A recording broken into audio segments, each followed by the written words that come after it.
nosso simpósio de escatologia. Amém? Lucas capítulo 21. Irmãos, esses dias, até acompanhando aqui as ministrações do pastor Guilherme, e algumas coisas que nós fomos observando ao longo da semana, podemos dizer, e até o que está acontecendo no nosso país, nós podemos afirmar sem medo que estamos vivendo dias escatológicos. Mas antes de eu dizer o que é escatologia, a gente adentrar nessa questão de fato, vamos aqui à leitura de Lucas 21, versículo de número 7. Lucas 21, versículo 7. O que, Rodrigão? Maravilha, pode deixar aí. Show de bola, hein?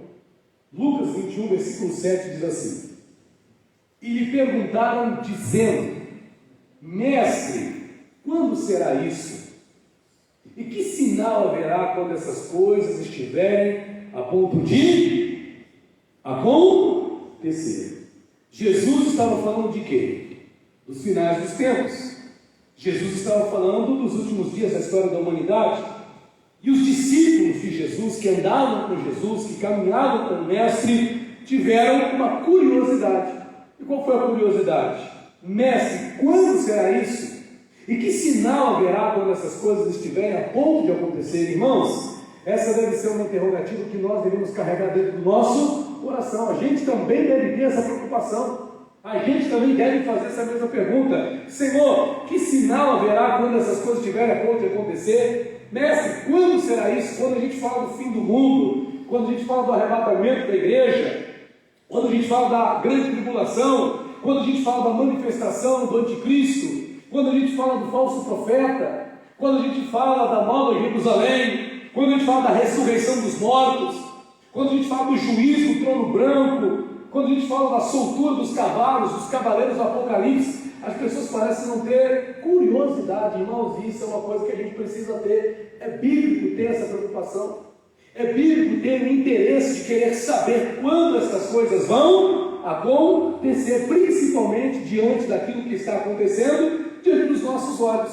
Esses dias, o pastor Guilherme até compartilhou conosco uma reunião que está acontecendo, que aconteceu semana passada, com os principais líderes religiosos do mundo, as principais lideranças religiosas do mundo, o Papa e outras lideranças do islamismo, do hinduísmo, do budismo. Pessoas importantes de todas as religiões se reuniram e o assunto deles é o quê? A paz mundial. Há uma preocupação no coração de outras pessoas, no coração de lideranças de outras religiões com o futuro do mundo, e nós muitas vezes agimos como se isso não fosse importante para nós.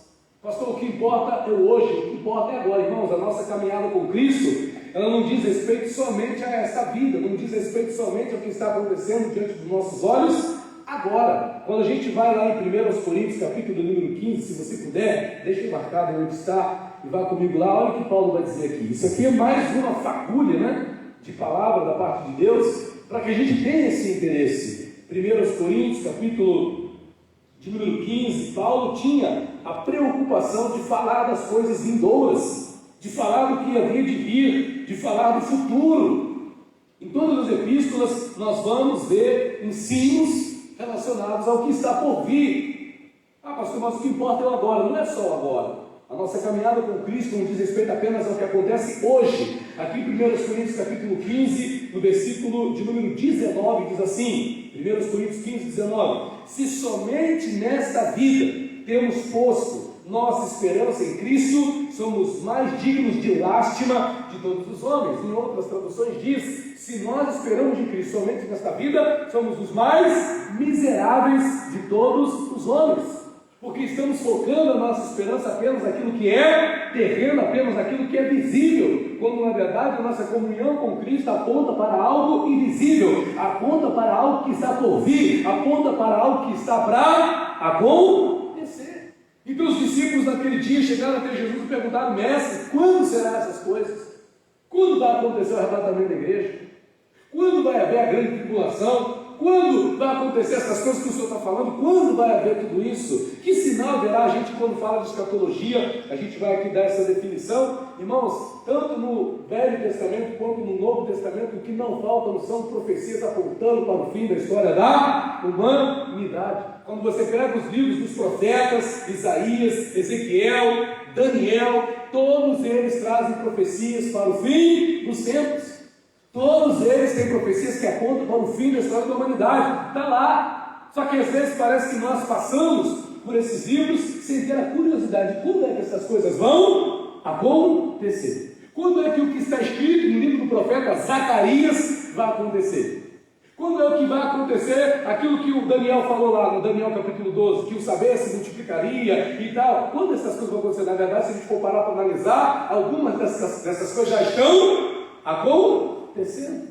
A profecia das 70 semanas de Daniel capítulo 9, quando é que essas coisas vão acontecer? Então, para a gente poder começar aqui o nosso estudo, primeiramente, o que é escatologia? Pergunta para essa pessoa. Não, você vai ler, é fácil.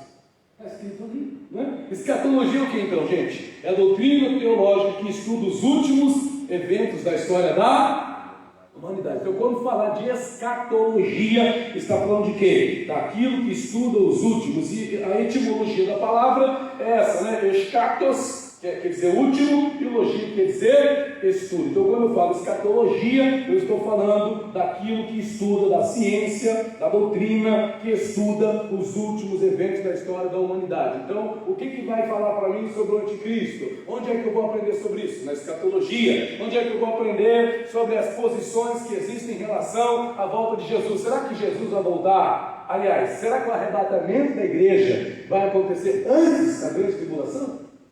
Vai acontecer no meio da grande tribulação? Vai acontecer depois da grande tribulação?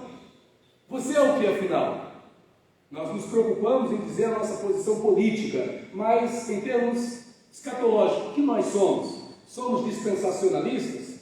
Somos amilenistas? Somos pré-tribulacionistas? Somos mesotribulacionistas? Somos pós-tribulacionistas? O que nós somos?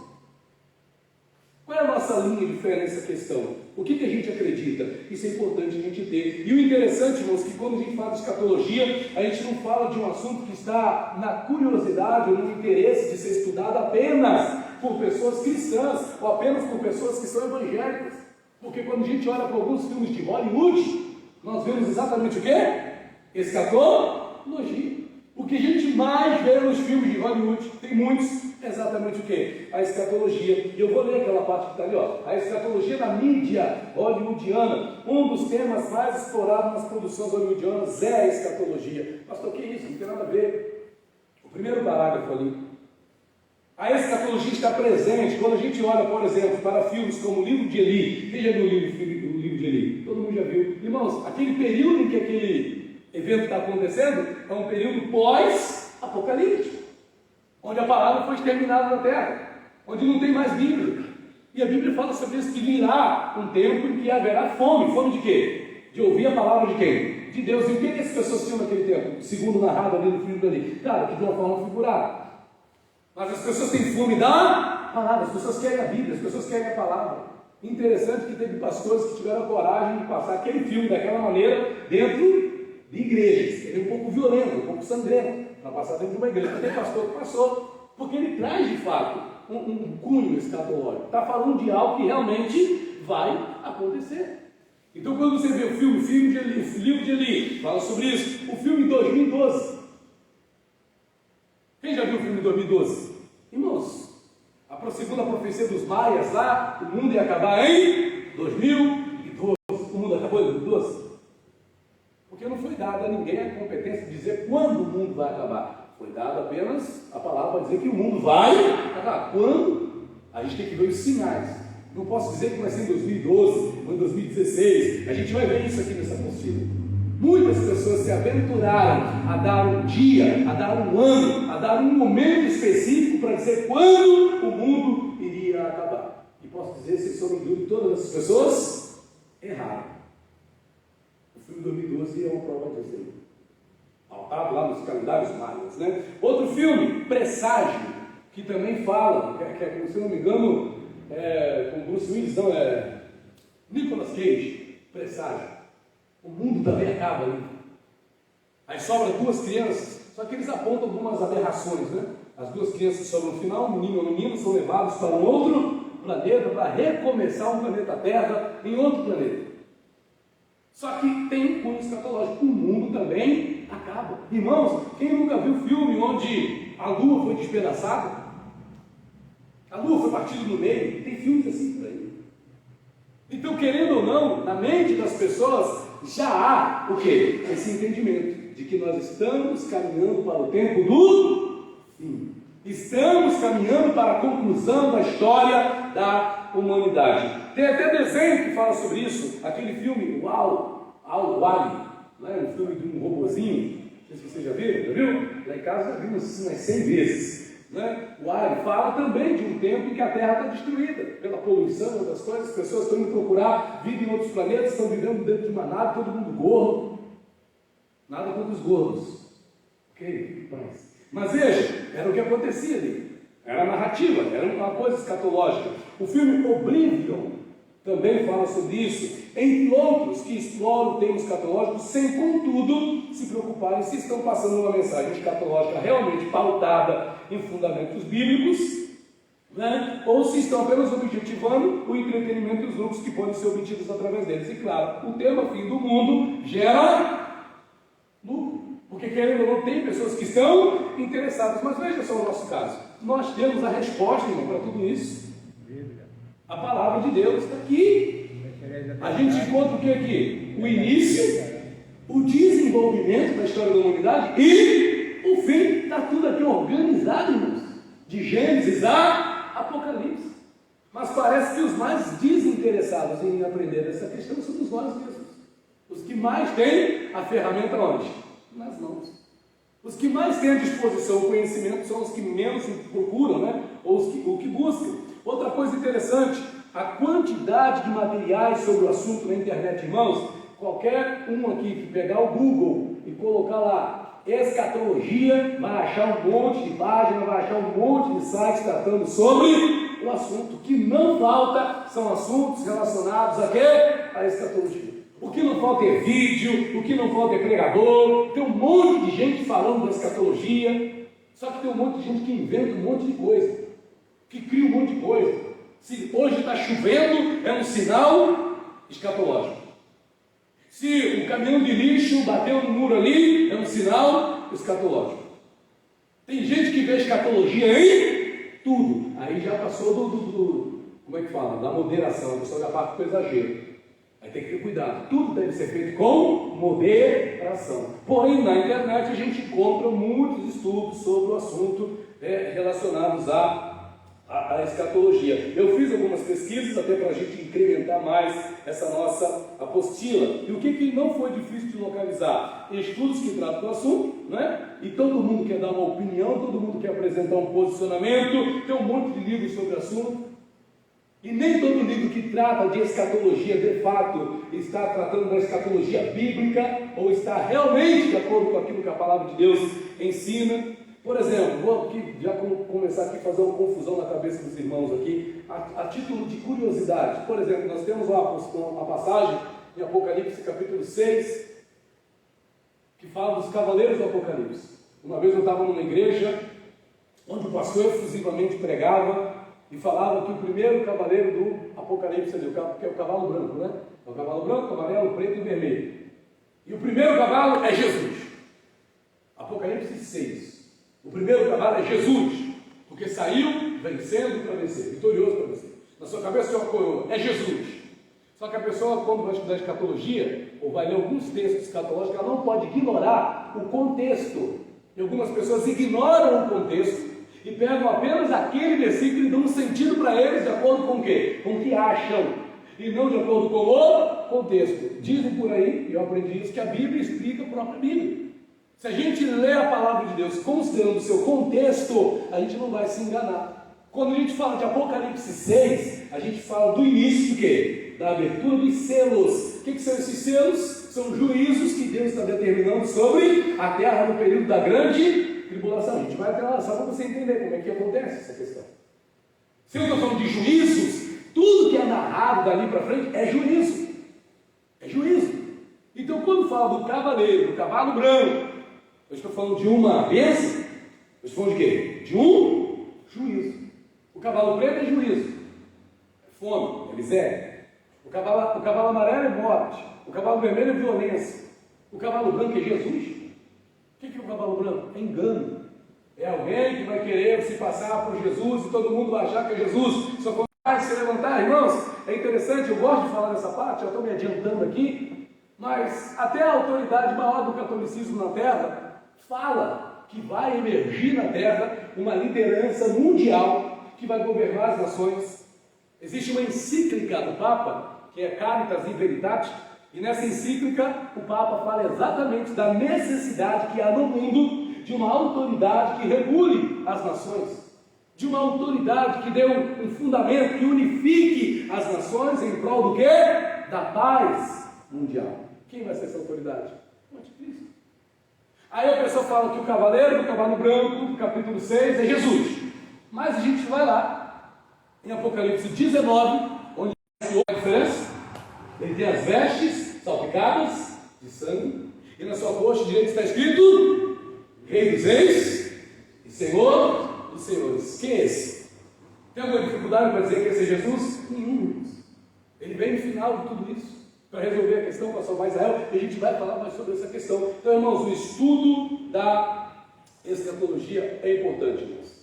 É fundamental. Agora, a gente tem que ter cuidado com o quê? Com esse monte de informações que você tem lá na internet. Se você não tiver o cuidado, você pode acabar criando uma ideia confusa sobre o tema que, ao invés de contribuir para você entender e compreender melhor o assunto, vai acabar confundindo a tua cabeça, o que não vai dar proveito nenhum para o reino de quem? De Deus, nem para a igreja. E o que tem de gente aí com a cabeça confusa, o que tem de gente aí enrolada. Esses dias eu tive uma situação com uma pessoa que era de uma igreja organizada, bonitinha, mas de repente começou a ouvir um camarada da internet que diz que Jesus já voltou em 70 depois de Cristo. Jesus já voltou. Jesus já voltou. Olha só. Tem que pregar isso na internet, que Jesus já voltou. Na internet tem muita coisa boa, mas tem muita coisa, irmãos, que não presta, que tira a gente do foco, que faz a gente errar na palavra, que tira a gente da sã doutrina. Então a pessoa, Jesus já voltou. Jesus já voltou. Tudo que está lá escrito já se cumpriu em 70 depois de Cristo. Rapaz, eu estava ali tentando fazer a pessoa entender, irmão, não é isso. Isso é uma forma de entender a Bíblia. Isso é uma abordagem interpretativa que entende a Bíblia assim, que é o preterismo, que entende que os eventos relacionados à volta de Jesus já tiveram cumprimento no passado. Por isso preterismo. Já aconteceram. Só que isso é uma abordagem interpretativa, mas existem outras, pelo menos 5 ou 6 abordagens interpretativas diferentes, através das quais nós podemos compreender aquilo que a escatologia bíblica ensina. Quem está entendendo aí, diga amém. Amém. Não tem ninguém assustado, não, né? Mas essa é a questão, essa é a necessidade que nós temos. Bom, nesse nosso simpósio de escatologia, nome escolhido pelo nosso pastor, a gente pretende dar a quê? Dá o quê? Um entendimento, irmãos, acerca desses assuntos. A gente vai trazer algumas razões, né? A gente vai ver aqui que uma das razões para esse ensinamento é a falta de clareza que há nos nossos dias em relação aos eventos escatológicos. O irmão falou aqui ainda há pouco que é um assunto que é pouco falado nas igrejas. Um assunto pouco falado, um assunto pouco ministrado. E a gente olha para a palavra de Deus, para os evangelhos, a gente vê que Jesus sempre estava falando da volta de Cristo. Marta, apesar da gente falar tão mal da Marta, quando Jesus falou da ressurreição, que ela iria ressuscitar Lázaro, que ele iria ressuscitar Lázaro, o que Marta respondeu? Apesar de ser a Marta, né? O que ela respondeu? Eu sei que meu irmão há de ressuscitar na ressurreição no último dia. Isso é uma fé que ela tinha, escatológica. Marta acreditava na escatologia, no ensino escatológico que diz que vai haver uma ressurreição de todos os mortos no final de tudo. E ela acreditava nisso. Só que a ressurreição que Jesus estava prometendo para Lázaro não era no final dos tempos, era já naquele momento. Isso é um outro assunto. Mas a gente observa que nos nossos dias muita gente não está preocupada com essa questão. Mas veja, vamos lá. Terceiro parágrafo ali, abaixo ali, ó. Objetivo da conferência de escatologia. É a segunda linha. Uma das principais razões para essa conferência, para esse simpósio, a falta de clareza em relação aos eventos escatológicos, pois que se tem visto muitos legisladores se perdendo as próprias especulações, sem se preocuparem se estão baseando seus entendimentos em fato naquilo que diz o texto bíblico e também sem considerar o que diz as outras interpretações. Isso aqui é importante, irmãos, por quê? O nosso objetivo aqui não é dizer o que eu acredito, o que o pastor acredita. Nosso objetivo é apresentar as formas de acreditar, são várias. Como eu disse, tem 6 abordagens interpretativas diferentes. Eu acredito no. Existe o pré-tribulacionismo, existe o meso-tribulacionismo, existe o pós-tribulacionismo, e a palavra de Deus dá um certo entendimento para acreditarmos nas 3. Tem versículos que apoiam as 3. Está lá na Bíblia. Tanto que existe quem afirma ali no pós-tribulacionismo, a igreja vai passar pela grande tribulação.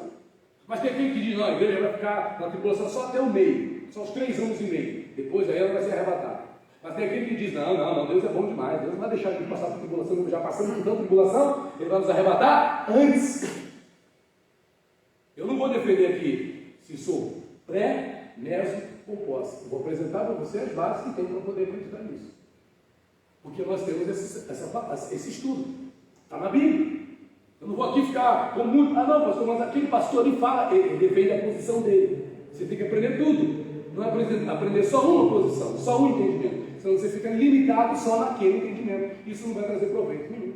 Até para passar para outras pessoas. Outra razão pela qual levantamos essa bandeira em prol de um claro entendimento escatológico, irmãos, é a quantidade cada vez mais reduzida de mensagens que apontam os eventos escatológicos num tempo em que cada dia mais eventos de importância escatológica vão se desenhando diante dos olhos da humanidade, sem, contudo, entendam que estão diante de fatos que culminarão no cumprimento de algum evento escatológico. Irmãos, a gente está vivendo dias em que os sinais estão se desenhando diante dos nossos olhos. Acabamos de falar dessa reunião que aconteceu, se não me engano, qual foi o país?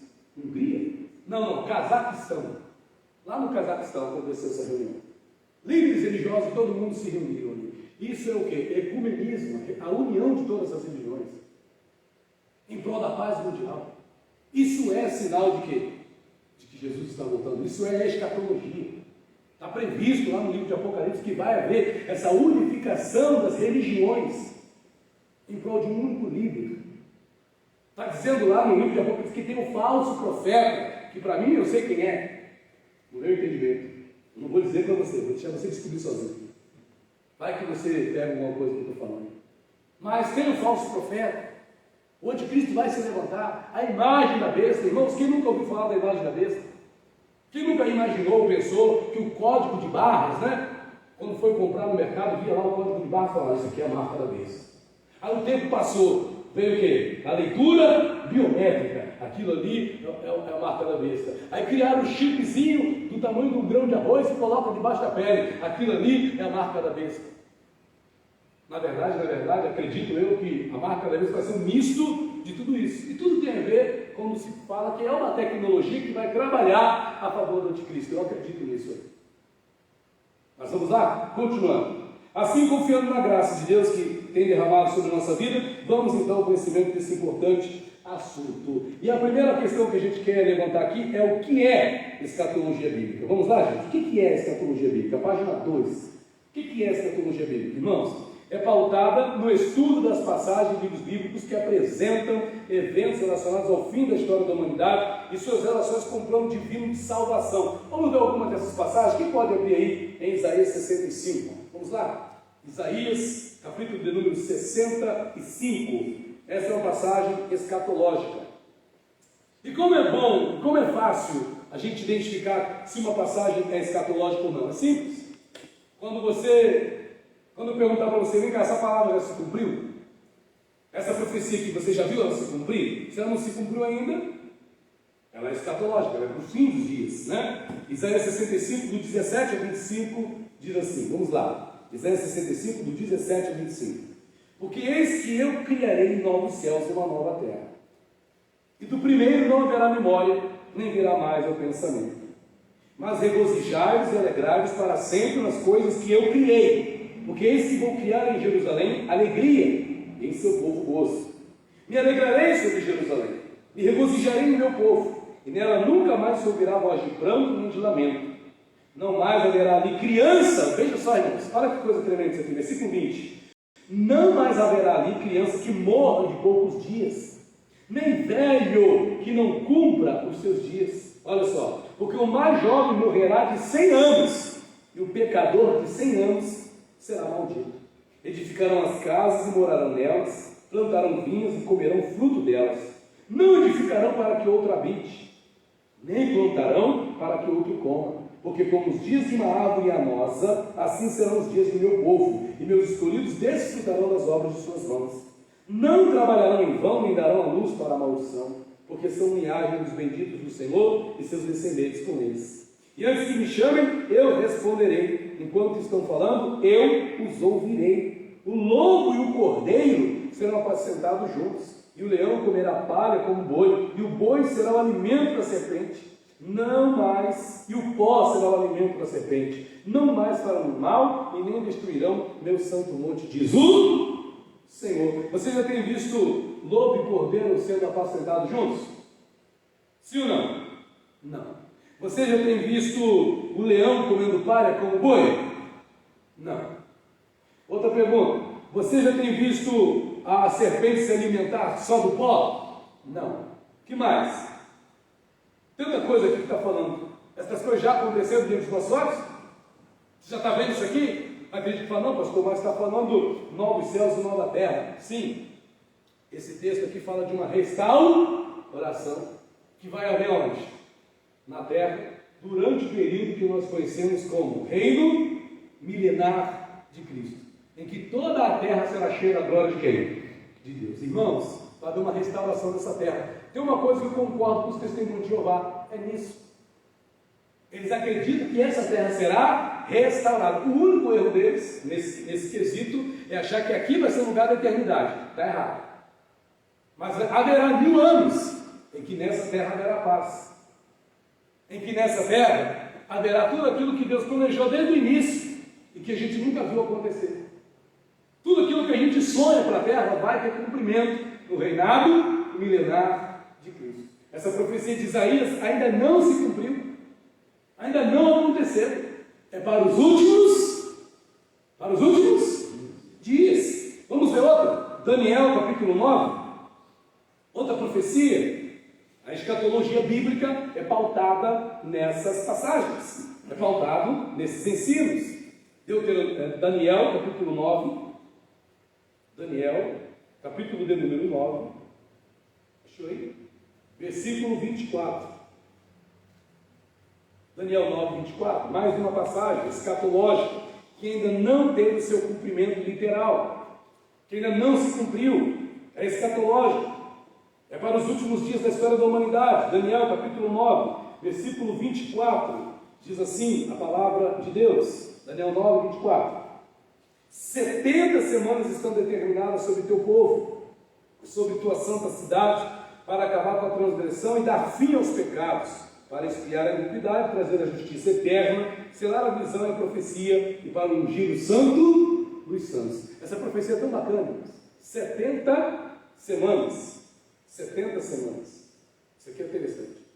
Os estudiosos dizem que já se cumpriram nessas 69 semanas. E chega num ponto que esse relógio profético ele é paralisado, para vivermos a realidade da igreja, que já dura 2000 anos, faltando apenas o quê? Uma semana. E quando a gente fala de semana, estamos falando de um período de 7 anos. Isso é uma outra coisa também que a gente vai aprender.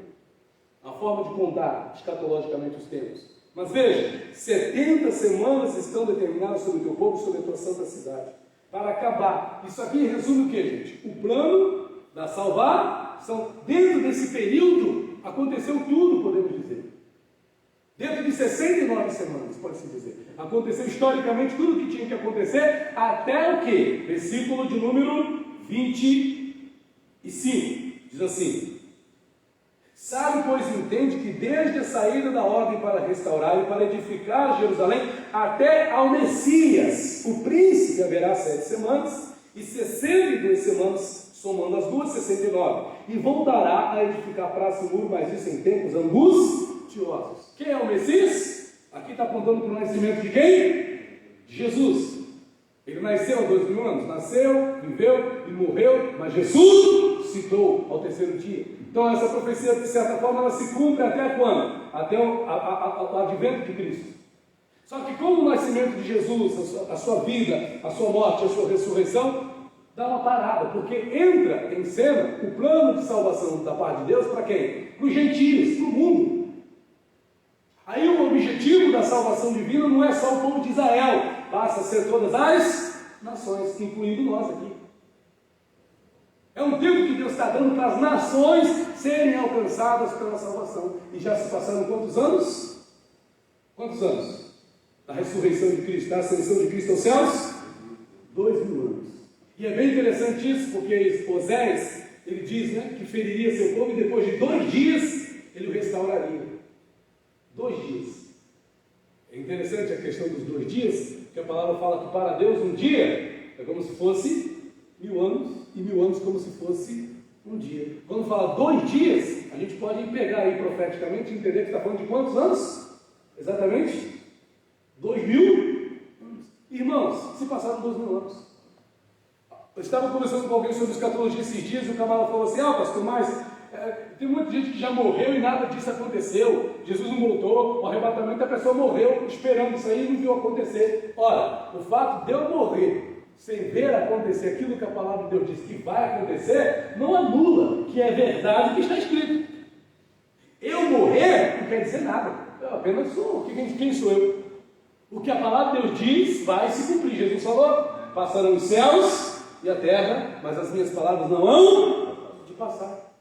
As minhas palavras não vão de passar. Aquilo que Jesus disse que ia acontecer, vai acontecer. Passe quantos anos passarem, passe quanto tempo passarem. Só que às vezes as pessoas não, porque o fulano morreu, no ano 1000, né, depois de Cristo nada aconteceu, no ano 1500 nada aconteceu, e tantas pessoas esperando. Irmãos, a gente tem que continuar esperando. E cá entre nós, nunca tivemos tanta convicção, irmãos, que nós estamos, ou somos, ou estamos perto da geração que vai viver o arrebatamento da igreja, ou que vai ver essas coisas acontecer. Ou somos essa geração, ou estamos perto de ser essa geração. Eu tenho tudo para acreditar que já podemos ser, que estamos caminhando para essa geração. Eu sei que muito se fala de avivamento, que vai haver um avivamento no mundo. Eu tenho dificuldade para entender essa questão de avivamento no mundo. Essa é a minha opinião. Porque eu acredito que Jesus está voltando. Se vai acontecer avivamento ou não, irmãos, eu não sei. Mas Jesus está voltando para buscar a sua igreja. E a expectativa de um avivamento mundial, nesse momento agora, o que a gente tem da parte da palavra de Deus é: por se multiplicar a iniquidade e o amor de muitos, esfriará. É o que está acontecendo. É o que está acontecendo. Haver um avivamento que mude, que Jesus já falou, um esfriamento. Como é que vai haver avivamento? Jesus falou que vai haver esfriamento. O que a gente tem visto mais é esfriamento, não avivamento. O que a gente tem visto mais são as pessoas relaxando na fé, são as pessoas negando a fé, são as pessoas se afastando da fé, são as pessoas perdendo a comunhão com Deus. É o que a gente tem visto mais. E escandalizando o Evangelho, né? E escandalizando o Evangelho. É o que nós estamos vendo mais. Então as pessoas ficam acreditando em irmãos. Jesus falou que por se multiplicar a iniquidade, o amor de muitos esfriará. Continuando aqui, versículo 27. E ele fará, aí vai falar de um líder, né? Vamos ler o 26 de novo? E depois das 62 semanas será tirada a vida do Messias, como de fato foi. Jesus foi tirado da terra e não terá nada. O povo de um príncipe que há de vir destruirá a cidade e o santuário, e o seu fim será como uma inundação, e até o fim da guerra durarão as devastações. E ele fará um pacto firme com muitos por uma semana. Na metade da semana fará cessar o sacrifício e a oferta, e sobre a asa do templo estarão horríveis abominações, e isso até que a ruína decretada se derrame sobre o desolador. Profecias para os últimos dias. Profecias que ainda não se concretizaram, que estão para ser cumpridas. Outra profecia, irmãos, Zacarias, por favor. No que se pauta a escatologia bíblica? Zacarias, razões bíblicas para acreditarmos na escatologia. Zacarias 14. Zacarias 14, versículos 2. Isso aqui ainda não se cumpriu. já vimos, como é que eu posso falar? Relances, né? Coisas acontecendo assim. Já vimos algumas coisas parecidas, mas a substância mesmo ainda não aconteceu.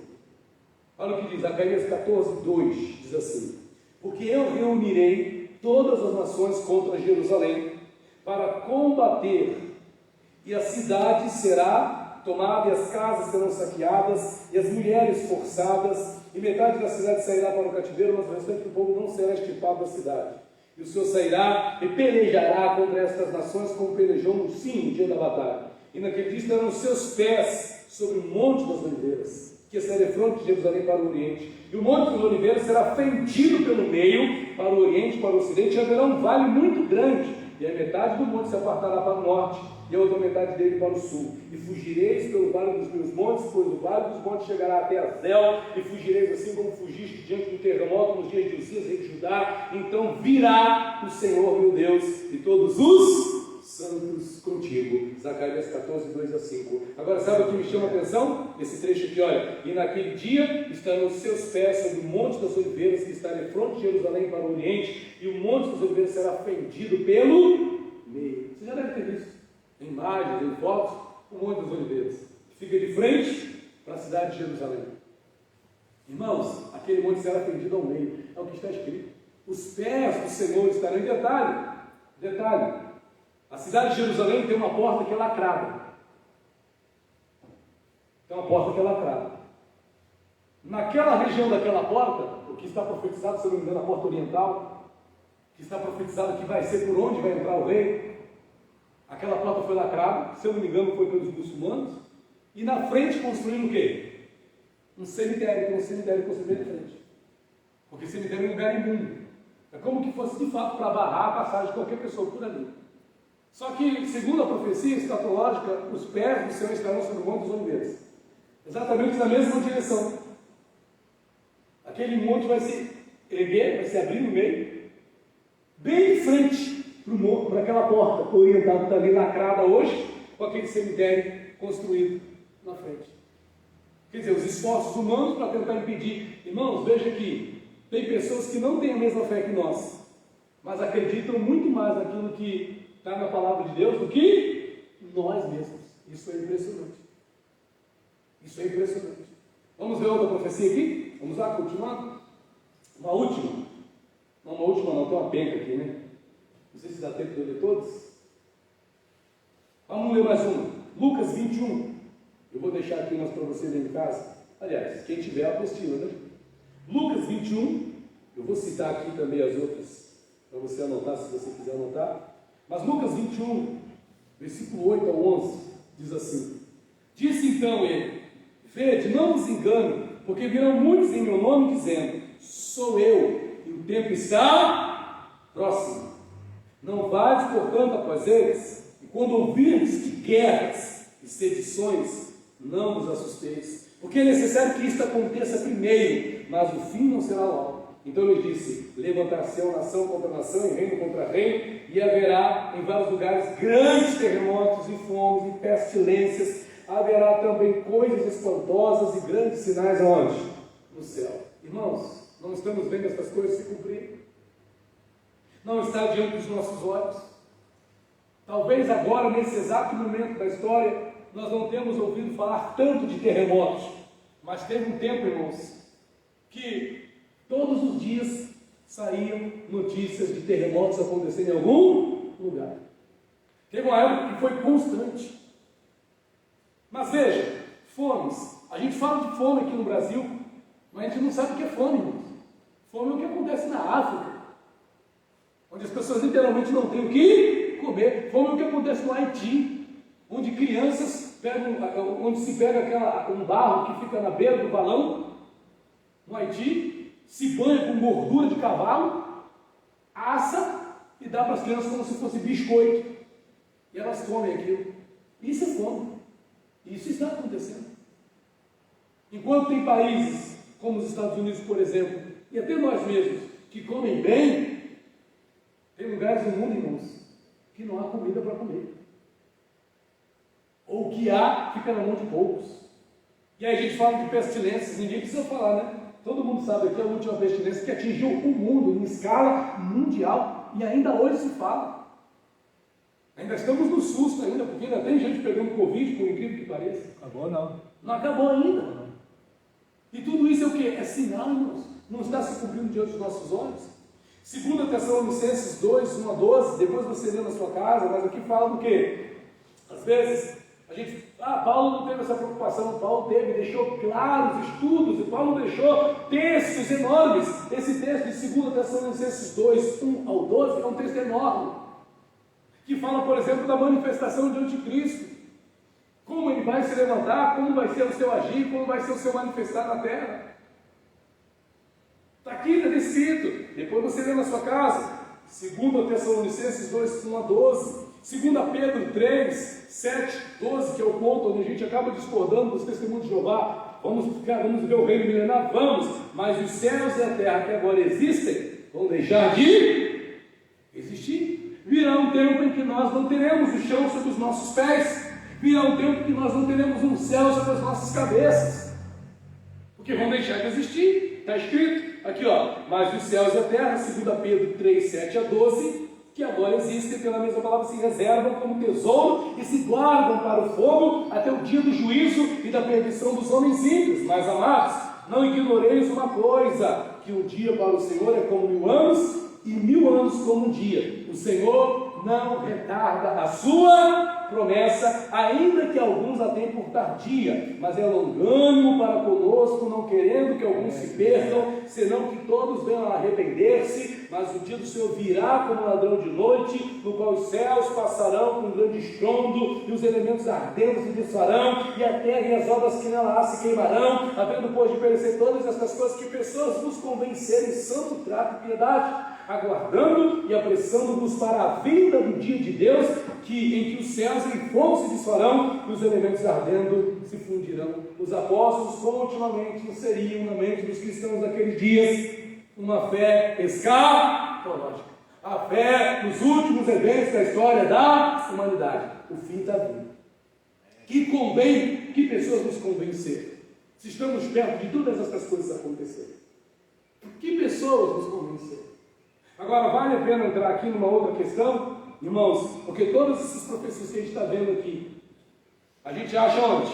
Na palavra de quem? De Deus.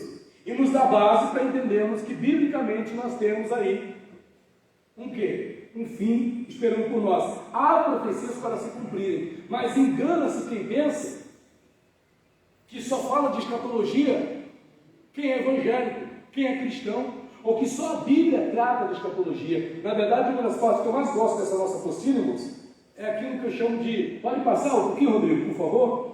Aquilo que a gente chama de a escatologia extra-bíblica. Você pode repetir comigo? Escatologia extra-bíblica. O que é isso? Não é só a Bíblia que fala de escatologia. Não é só na Bíblia que a gente fala de escatologia. Pode passar. Página 3, por favor. No finalzinho. Não é só a Bíblia que fala de escatologia. Nas outras religiões, aqui eu vou resumir, a gente vê se finaliza aqui 10 horas. Mas, irmãos, as outras religiões também apontam. Há pessoas lá de fora que não têm conhecimento nenhum da Bíblia, que acreditam no fim do mundo. Chamamos de escatologia extra-bíblica as profecias e os ensinos das mais diversas religiões sobre o fim do mundo e outros eventos relacionados com o fim da história da humanidade. Página 4, por favor. Aqui, Todas as antigas civilizações tiveram suas doutrinas escatológicas, os maias, os incas, os egípcios, os babilônios, os persas, os gregos, os romanos. As religiões desses povos tiveram seus fundamentos escatológicos. Veremos aqui alguns desses fundamentos presentes nas religiões, com mais influência e seguidores do mundo contemporâneo. Eu não vou aqui me apegar a todas elas, porque é muita coisa para falar, mas, irmãos, a gente tem aqui um apanhado que nós fizemos com as principais pessoas que ousaram fazer profecias sobre o fim do mundo, sobre o fim dos tempos. No ano de 2000, na virada de 99 para 2000, todo mundo achou que o mundo ia acabar. Você também achou? Eu também achei. Irmãos, todo mundo achou que o mundo ia acabar. Que aquela coisa de virar 99 para 2000, quer dizer, vai sair 1999, a gente estava acostumado com 1992, 1991, agora 2000, parecia uma loucura aqui. Foi talvez o momento que mais mexeu com a cabeça das pessoas. Teve gente que fez loucuras achando que o mundo ia acabar. O sistema de computadores não tinha inteligência para interpretar a virada das Essa virada. datas, né? Foi mentira, mesmo foi Nostradamus que falou isso, né? Exatamente, está ali o primeiro. E havia essa profecia. Ó, uma quadra por Nostradamus que afirmava que o rei do terror viria do céu em 99, 7 meses, foi interpretado como uma previsão para o fim do mundo em julho de 99. Quer dizer, não era nem para a virada de 99 para 2000, mas em julho de 99, que haveria o fim. E aí temos Nostradamus, nós vamos ter esse Albiano, Nashon e outros aí, Nancy Lieder, e vão ter um monte de pessoas que vão ousar fazer o quê? Profecias. Aqui na página 5, existe um grupo que acredita na manifestação do Messias, e eles preveem que o mundo acabará em 2026. Estamos perto, né? Quando um asteroide colidir com a Terra, de acordo com as previsões de Rias, que é um profeta deles lá. Então veja, tem gente que acredita que o mundo vai acabar em 2026. Nós estamos já em 2000, então nós temos mais quanto tempo? Segundo essa profecia aí, mais 4 anos. Mas é claro que a gente não vai acreditar nisso. Só estou mostrando isso para vocês o quê? Para você entender que a preocupação com o fim do mundo não é só nossa. E olha que interessante. Na página 6, por favor, Rodrigão. Ali, ó. O posicionamento escatológico nas mais diversas religiões. Nós temos escatologia em todas as religiões mundiais. Um diferencial no esquema escatológico bíblico é uma possível ordem para cada evento escatológico, mesmo que esses eventos nem sempre sejam localizados nas mesmas ordens pelas mais diversas denominações cristãs. Porém, essa organização escatológica dos eventos do fim não é uma premissa apenas no cristianismo. Em outras religiões também podemos encontrar um posicionamento escatológico ordenado. Então, quando a gente fala de muçulmanos, eles têm o quê? A sua própria escatologia. Eu não sei se vocês lembram daquele presidente do Irã, Mahmoud Ahmadinejad. Você lembra deles? Lembra desse homem? Esse foi o camarada que mais profetizou o fim do mundo. E ele toda hora falava do tal do Al-Qiyamah, né? Do Al-Qiyamah não. Ah, meu Deus, esqueci o nome do homem. É como eles veem o anticristo. Tem um nome. Um imã que vai vir para governar, para colocar paz no mundo. Ahmadinejad falava isso direto. Olha aqui. Os muçulmanos acreditam no dia da ressurreição, Al-Qiyamah, no dia do juízo final, que eles chamam de Al-Din. Mas, diferentemente dos cristãos, eles não têm uma narrativa unificada para esses dias, como apresenta a Bíblia.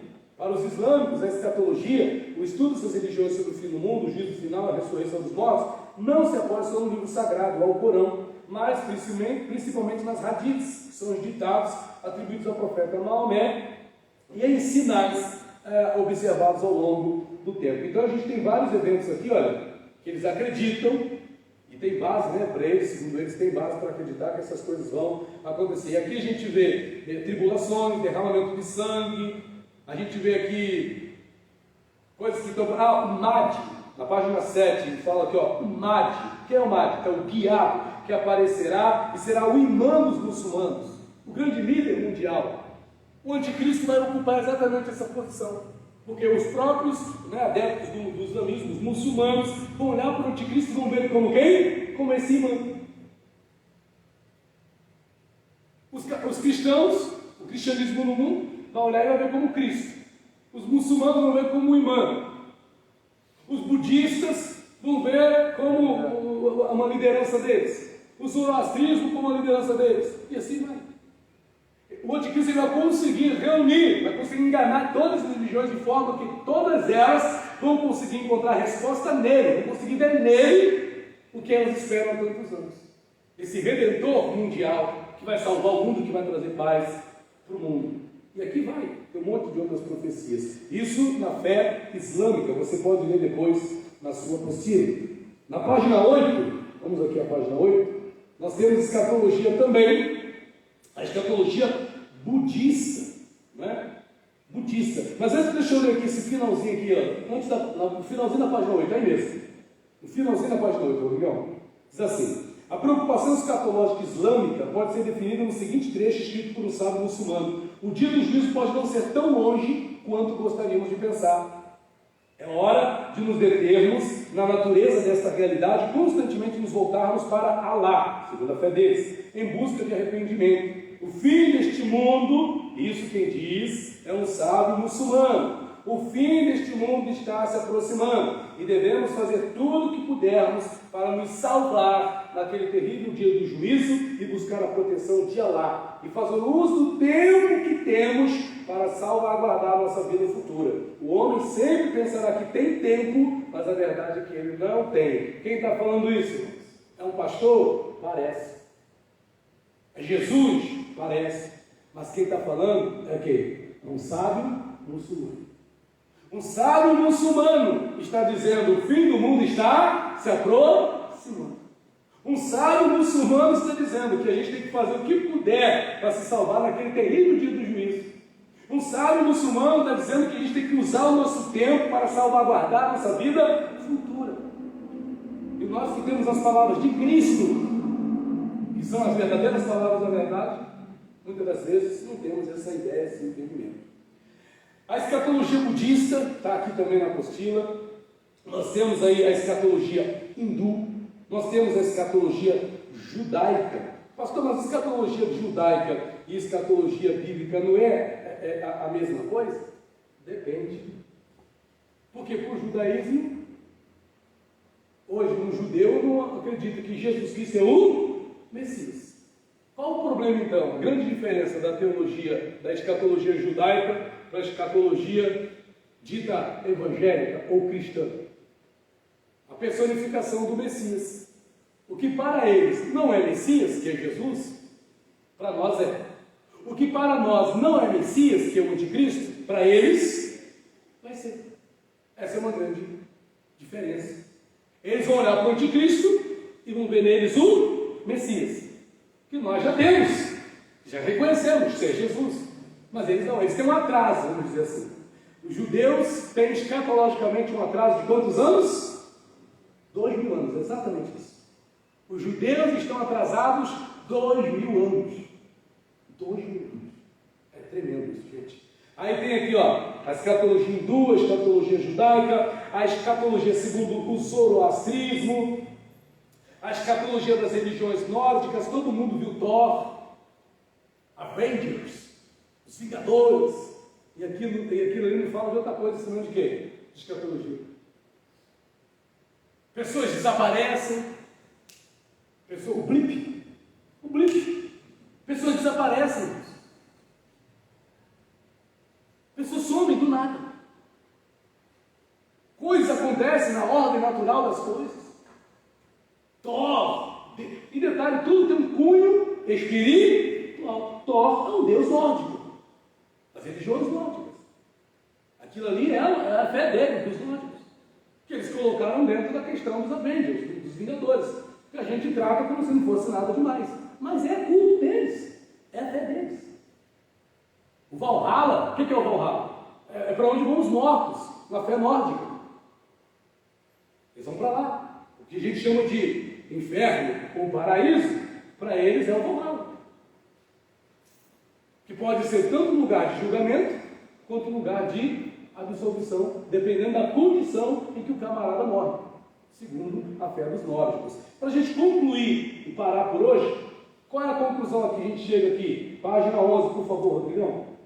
Página 11, e a gente vai parar aqui, ó. Conclusão, a escatologia extra-bíblica. A gente dá continuidade no domingo que vem. Bom, com base no que vemos até aqui, o que podemos concluir é que a esperança escatológica não é coisa só da Bíblia, irmãos.